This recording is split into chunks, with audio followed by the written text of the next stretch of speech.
There is an issue of Life magazine sitting in the Library of Congress that most people have never thought to open.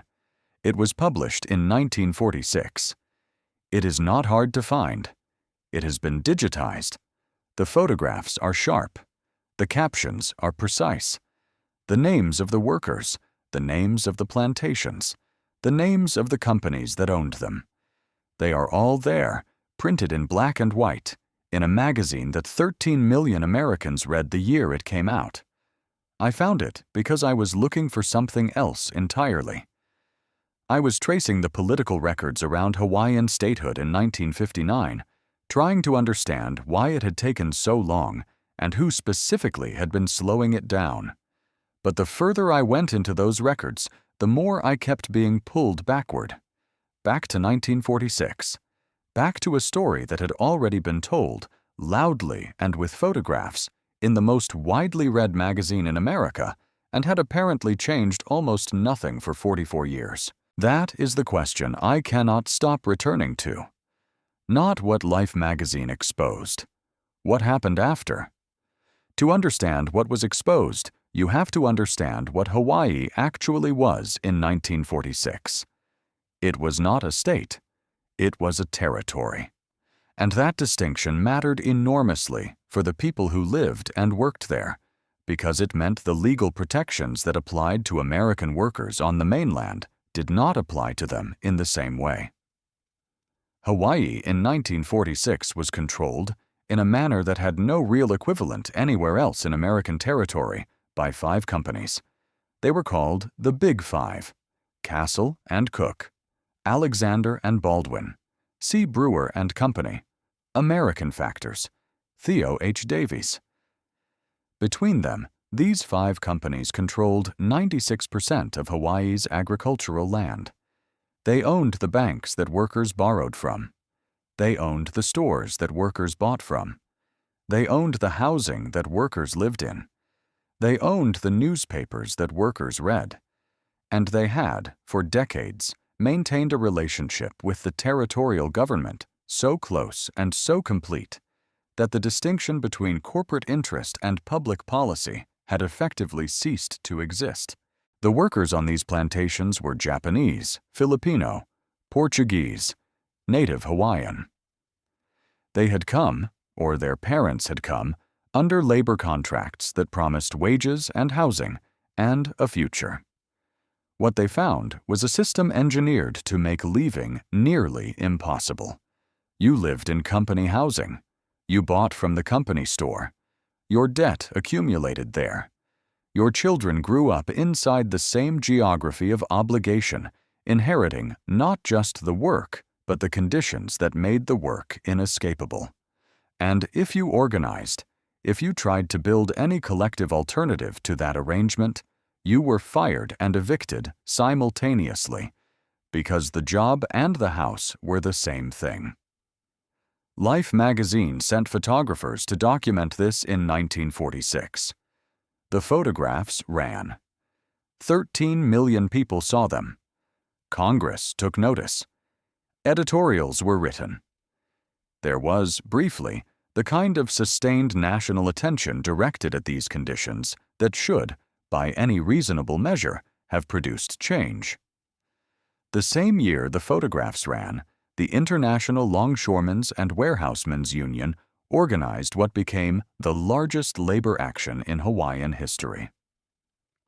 26,000 workers walked off the job on every major plantation simultaneously. The strike lasted 79 days. It was not a quiet protest. It shut down the sugar industry of an entire territory. There were congressional hearings. There were detailed investigations into the conditions that Life had photographed. There was testimony from workers describing exactly what the photographs had shown. The workers won partial wage concessions. The system did not change. The Big Five still owned the land. The company housing remained. The company stores remained.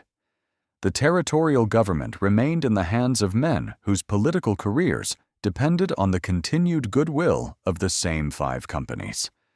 A strike that lasted 79 days and paralyzed an entire industry produced improvements at the margin, and left the structure untouched. Now consider what happened next, because this is the part the official history compresses into a clean arc about progress and statehood, and the compression is doing a great deal of work. In 1950, the Cold War arrived in Hawaii with particular force.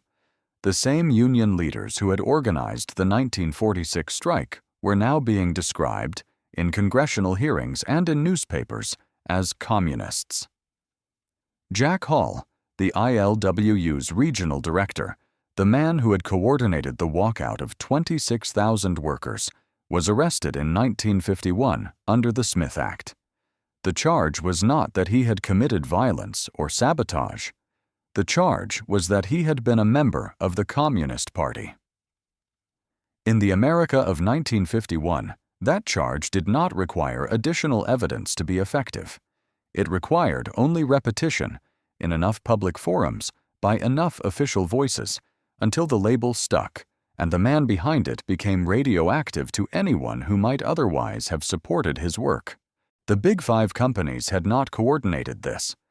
There was no evidence of a meeting, no documented agreement to deploy the communist label against union organizers. They did not need to coordinate. The political climate had produced a mechanism more efficient than coordination. Any labor organizer who pushed too hard became, by definition, a figure worth investigating. The photographs in Life magazine had created a problem. The Cold War gave the people with a problem a solution, not a legal solution, not a factual one, a rhetorical one. And in that specific historical moment, it was enough. Jack Hall's conviction was eventually overturned by the Supreme Court in 1958, 7 years later. By then, the damage to the labor movement's momentum had already been done. The Union survived. But the national urgency that the 1946 expose had generated, the sense that America had seen something it could not ignore, had been successfully buried under a decade of red-baiting and Cold War anxiety. There was a man who understood all of this before any of it happened, before Life magazine ran the photographs, before the 1946 strike, before the Cold War gave powerful institutions a convenient label to apply to anyone who documented their behavior. His name was Pablo Manlapit. He was a Filipino labor organizer who had been documenting plantation conditions in Hawaii since 1920. 26 years before Life magazine printed the photographs, Manlapit was writing down the same conditions, organizing the same workers, making the same arguments to anyone who would listen. He led strikes in 1920 and again in 1924. He was convicted in circumstances his supporters called manufactured and deported to the Philippines. He returned in 1932 and began organizing again. He was deported a second time. He died in 1948. 2 years after the Life magazine expose that finally made mainland America look at what he had spent his entire life trying to show them. He did not live to see the statehood debates. He did not live to see Jack Hall's conviction overturned. He did not live to see 1990. His students did. His workers' children did. The people who read Life magazine in 1946 were born around 1920. They would have been in their 20s during the strike, in their 30s during Hall's arrest, in their 40s when Hawaii became a state in 1959. They would have watched the plantation system continue operating for 3 more decades after statehood. They would have watched it end finally, not because workers demanded it loudly enough, not because a magazine exposed it, but because mechanization made the workers economically unnecessary and the land itself more valuable as resort property than as sugar fields. The last major Hawaiian sugar operations wound down around 1990. 44 years after the photographs, Hawaii became a state in 1959. The official story treats this as the resolution, and in certain formal ways it was. Political representation changed. Some legal protections expanded. But the Big Five still owned the land in 1959. They still owned substantial portions of it in 1975. The plantation system did not end because statehood arrived. It ended when it became unprofitable. That is a different story than the one the textbooks tell. The photographs are still there. The 1946 issue is still readable. The congressional testimony from the strike hearings is archived and searchable. The records of Jack Hall's prosecution are public. The land ownership records that document who controlled Hawaiian agriculture in 1946 and who still controlled it in 1970 are available to anyone who asks for them. What has never been produced is a clear accounting of why the exposure of a condition by the most widely read magazine in America required 44 years to resolve. Not a conspiracy, not a suppressed document.